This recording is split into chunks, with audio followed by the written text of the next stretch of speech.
Chromecast has been available in the US for quite some time now, but it's only recently gone on sale in other countries, including the UK, where it costs £30. Now, I could have imported one before now, but I decided to wait for the official one to come out, and I picked this up at a high street store. I'm going to have a play around with it, set it up, and see what I think.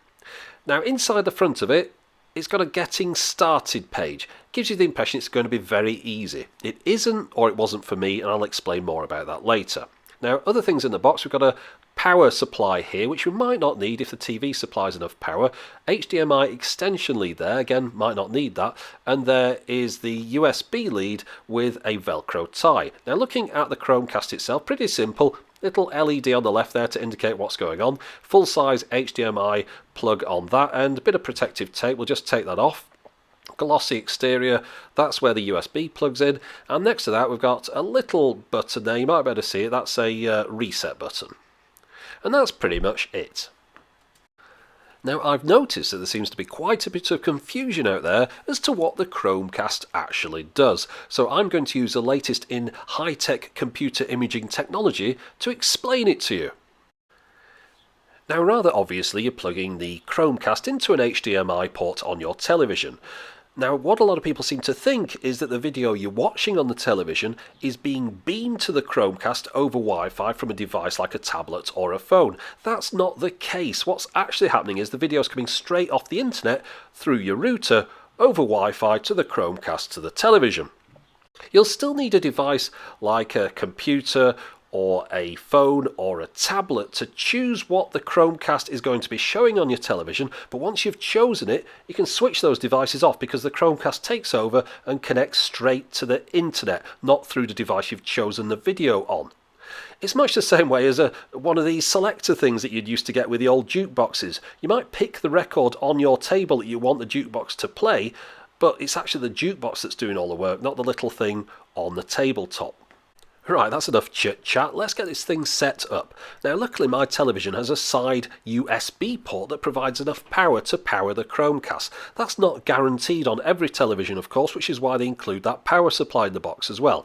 Plug the Chromecast into a spare AV socket, HDMI 2 in this case, tidy away the Velcro ties and the wires and things, and select AV2 on the TV. Now, it's telling me what I have to do is to download an application, and I'm doing that on my laptop here, but you could do it also on a tablet or whatever. So I'm going to install this. This is what it looks like on an Apple, but it'll look pretty similar on most other things, I'd imagine. So it's searching for the Chromecast over the Wi-Fi network now, and it's found it and it's ready to set it up. Now, at this point, everything should be plain sailing. So you click a few continues and it gets off and running. But the problem is, on mine, at this point, it fails. Now, it did this for ages. I was trying everything for about an hour or so. I ended up moving over to the iPad. I thought I'll try it on the iPad just in case. Went through the same process, found the Chromecast, and failed to connect to it. So my setup is all based around Apple stuff. I've got the airport router and an airport extreme extending that, and of course that goes out to the internet. So I went online, had a look, see what was going on. Seems like loads of people with a similar setup to me are having big problems trying to get the Chromecast to talk to it. In fact, there's a whole page on the Chromecast site dedicated to router compatibility, so it's not a given that this thing is going to work with your setup. So I was all ready for getting the sledgehammer out, and then I thought I'll give it another go. My router is connected directly to a Mac Mini via an Ethernet cable. So what I did, I shared the internet that came through the Ethernet over Wi-Fi through the Mac Mini by making a new hotspot, connected to that with the iPad, and that then went through the correct process, connected up with the Chromecast, and enabled me to go through the whole setup procedure and get it working. That was a bit of a palaver, but at least I've got it working now. Now, as seems to be the norm with everything nowadays, as soon as it got up and running, it went through an immediate update. But luckily, once it finished that, it came back on again and connected to the network fine. Right, so now we've got it up and running. When it boots up, it comes up with this nice splash screen here and says ready to cast. That's pretty much all it does on its own. You need to connect something to it. So I'm going to connect my iPad up to it and play back one of my videos here. Now when you get it in the application, you'll see you've got this little icon up here. If you select that, you can choose to send it to the Plasma Chromecast, it's what I've called it. Notice I've got something else on there. My TV also has a similar functionality where I can send things to the TV. So it's kind of duplicating that functionality, but I wanted to get this just to test it out. So notice it says there, playing on the Chromecast, and as it is, it's playing on the Chromecast. Actually, the one built into my TV doesn't do HD, so this is better in that respect. And also you can hear, of course, the sound and things are coming through. Now, the next thing I wanted to try out, I went and got Netflix just to try it out on this. I've never had Netflix before, but I was quite impressed actually with the amount of stuff on here. If I press play on this one, again we get the thing playing on the iPad first of all, but notice at the bottom right here, similar icon again. Click that and send it to the Plasma Chromecast, which is the name I gave to it. You can call it whatever you want, by the way, in the setup program. And as you see, it takes a few seconds. I've shortened these a little bit just to make the video a bit briefer. Sometimes this starts immediately, sometimes there's a bit of a delay. Depends really, I suppose, on the internet traffic on Netflix or something like that. But anyway, once it gets up and running, you get a nice little screen all about the film that you're going to be watching, and then it comes on your TV. Like that. It starts off in sort of standard def and then quickly switches to HD if you've got enough bandwidth, I suppose. And then of course you can turn your iPad off or do something else with it, and the video still keeps playing because, as I mentioned, it's not coming from the iPad. Now, in the UK store, here are the things that you can do on a Chromecast. These are the things that they say are compatible with it. I think there's some more besides, but these are the ones mentioned on the website. Now, notice on the US store, there's quite a few more things, but then again, they've got things we don't have, like Hulu Plus and HBO Go. So, of course, we're not going to get those over here. And, of course, there's always the opportunity for more websites and applications and things to support the Chromecast over time. One thing that both of them do is the ability to cast a Chrome tab. Now, this is very much a sort of beta or an alpha feature, but what happens is you get the Chrome browser on your laptop or whatever, and then you choose to cast that tab over to the TV, and therefore what you're doing is you've got the thing on your laptop and on the TV as well. And as you can see here, there's a bit of a lag between me scrolling and the TV catching up, and this is a bit flaky. It will crash out at some points. If you try playing a video through it, the sound sounds weird as well. However, it does work, and it might be useful for some people. And remember, it's an early feature. Down the line, this could come in more handy, especially for presentations and things, I suppose, if you had a group of people that you wanted to demonstrate something to. Another one of the headline features of the Chromecast is its compatibility with Plex. In case you don't know, Plex is something that you run on a computer that's on all the time, or a compatible NAS device, which enables you to stream your media that you've got stored in your house to whatever device you want. In this case, of course, we're streaming it to the Chromecast, but I'm going to be controlling it with my iPad. I select the video that I want to be watching off my network on the iPad, and then of course I get that to play on the television through the Chromecast, and it works really well.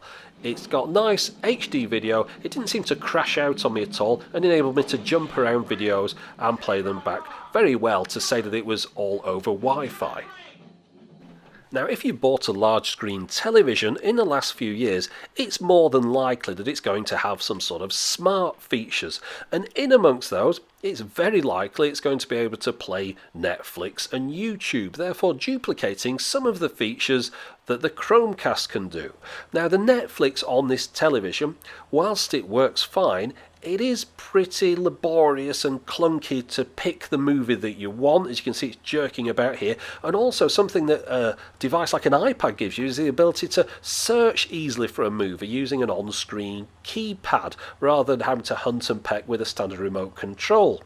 Now, there are some additional things to think about when you're playing a movie through the Chromecast.